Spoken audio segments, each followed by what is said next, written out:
Hello everyone.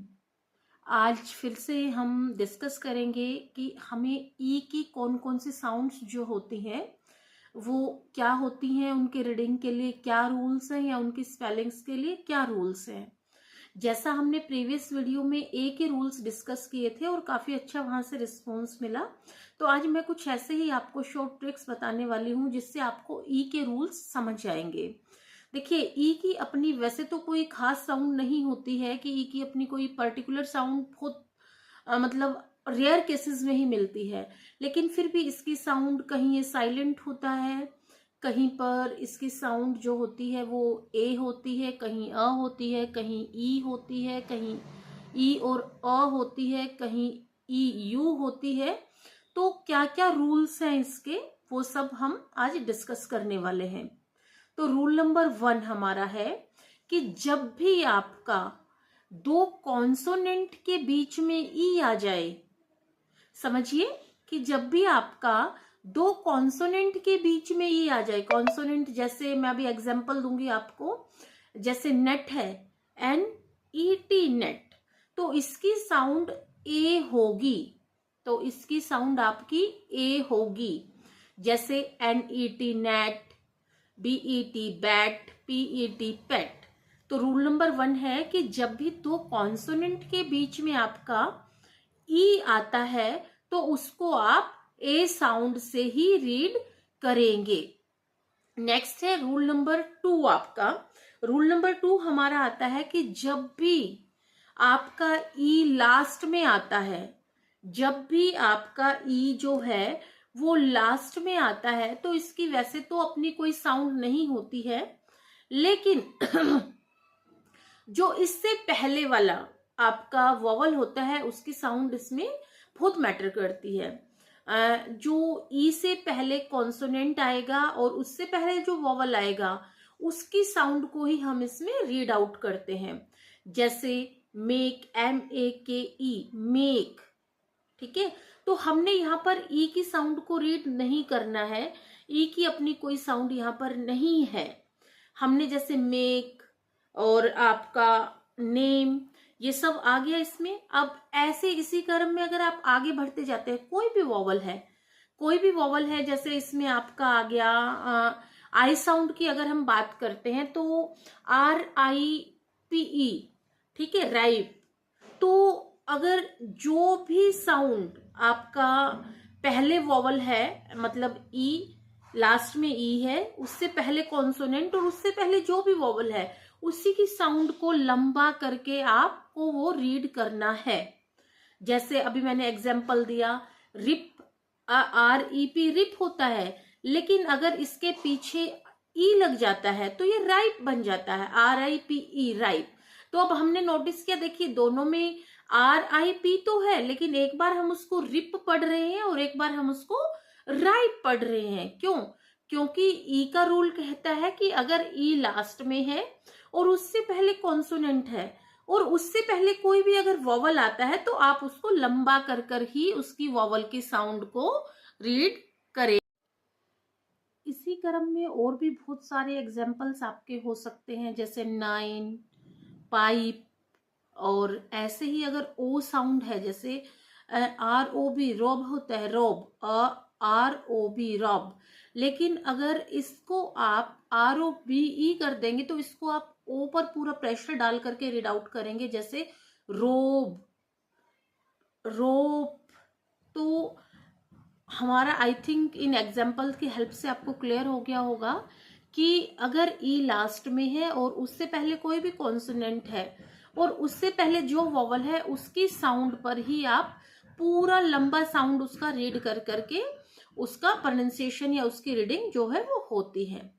तो rule number 3 आता है, अगर ई के साथ W लगा हुआ है तो उसको आप EU पढ़ेंगे, जैसे DEW, ड्यू, तो उसको आप EU पढ़ेंगे।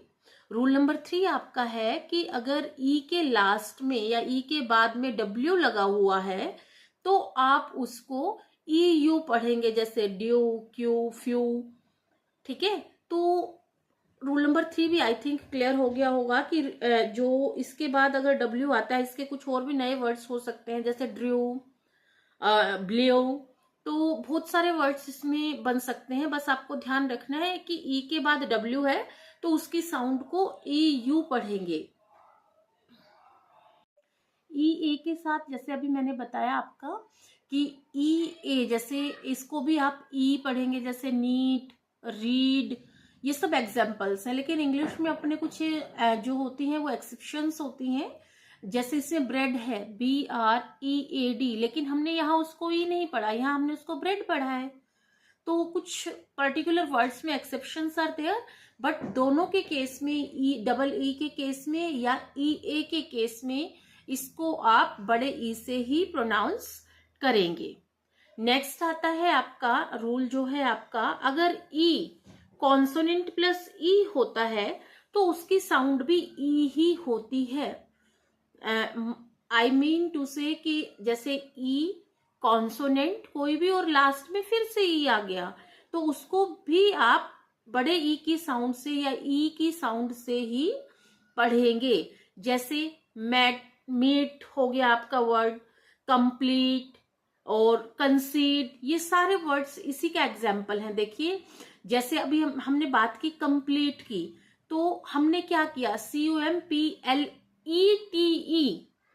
स्पेलिंग देखिए, ETE इसकी स्पेलिंग बनी। तो मैंने रूल में बताया था आपको कि ई फिर कॉन्सोनेंट और फिर ई अगर आता है तो उसकी साउंड को हम बड़ा ई करके ही पढ़ते हैं, जैसे कंप्लीट। अब METE मीट, इसको भी आप मीट पढ़ेंगे। कंसीड, CONCEDE कंसीड, इसको भी आप बड़ा ई करके ही पढ़ते हैं। तो I think this rule is also clear कि ई कॉन्सोनेंट प्लस ई, तो उसको आप बड़ा ई कर करके ही रीड करेंगे।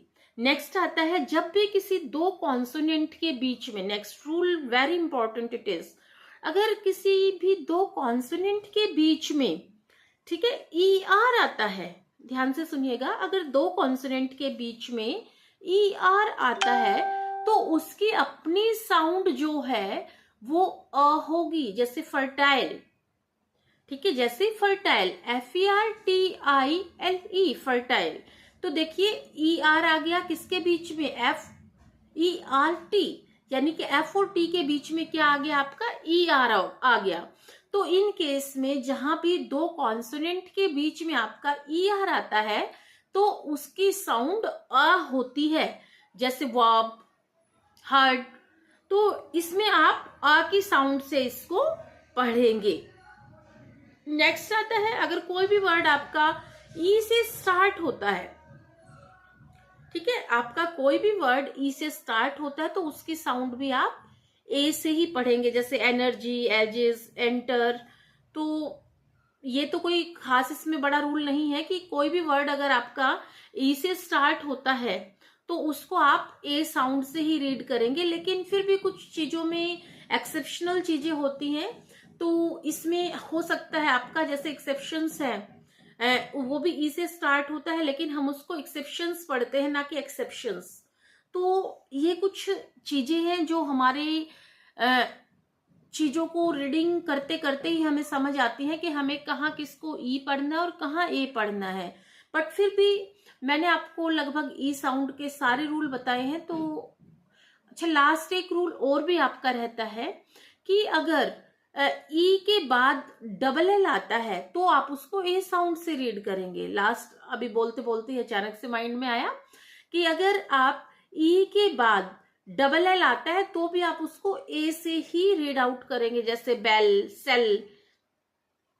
तो ये भी था। होप आपको सारे रूल्स जो है वो क्लियर हो गए होंगे। कोशिश की है मैंने कि इसी वीडियो के माध्यम से मैं आपको सारे रूल बताऊं, बट फिर भी अपने इंग्लिश के कुछ एक्सेप्शंस होते हैं जो आपको लेकर के चलने होंगे। Thank you.